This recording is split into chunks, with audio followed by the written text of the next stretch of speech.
25 डिसेंबर पर्यंतचे आहे.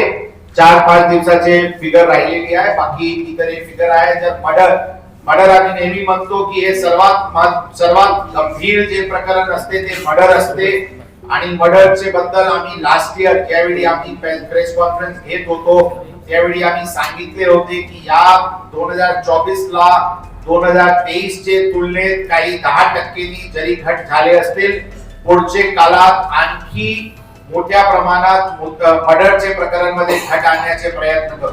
आपण बघत असतील मागच्या वर्षीच्या तुलनेत 15% घट झालेली आहे. परंतु जर हे आपण 4 वर्षाचे एव्हरेज मर्डर्स प्रत्येक महिन्याचे बघितले तर 8.3 मर्डर्स अंदाजे प्रत्येक महिन्यात होत होता. आता या वर्षी 6.5 मर्डर्स वर आहे. या वर्षी मर्डर्स मध्ये घट आहे आणि पुढचे वर्षी या प्रकरणामध्ये आणखी घट करू अशा प्रकारचे यासाठी आम्ही पूर्णपणे प्रयत्न करू असे आश्वासन आम्ही सर्व पुणेकरांना देऊ इच्छितो.